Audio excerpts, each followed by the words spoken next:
Alright, I wanted to talk about why I think language is a computer, or at least a machine of some kind. Um, or we could call it a spell, like a magic spell.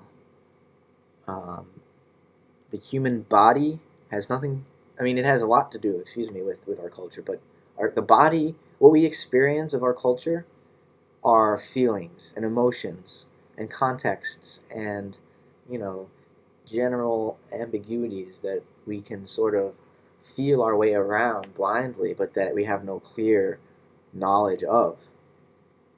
In other words, what we actually experience of the world is really like being more like being in a womb, being immersed in a natural process that's not in any way hostile, or at least no more hostile than generous, because you exist.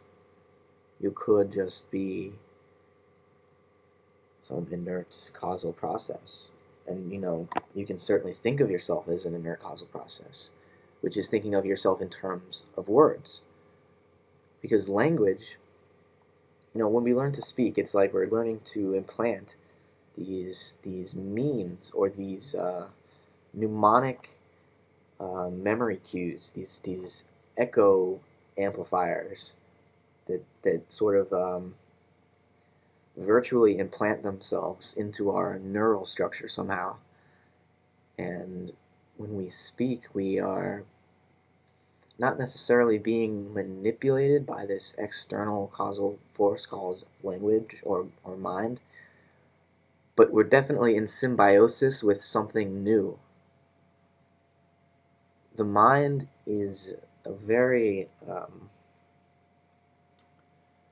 unstable thing when it is still ignorant of itself, of its body.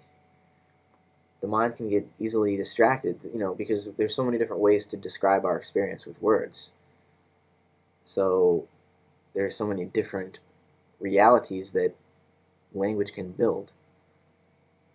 And this is basically the story of the fall of the Tower of Babel.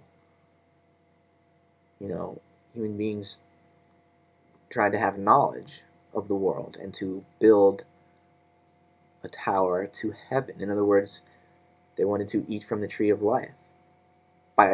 First they eat from the tree of knowledge in order to eat from the tree of life after they realize, you know, they picked the wrong apple.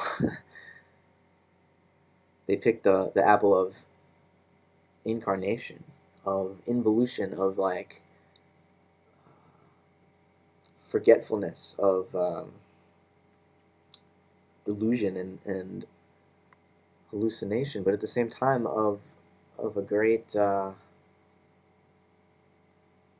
evolution of consciousness, um,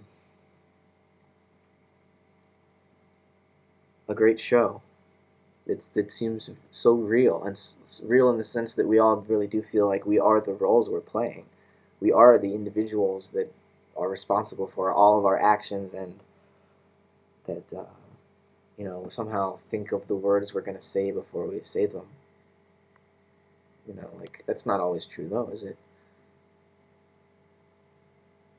I don't remember what video I saw it in. I'll try to put a link in the description, but I watched a video about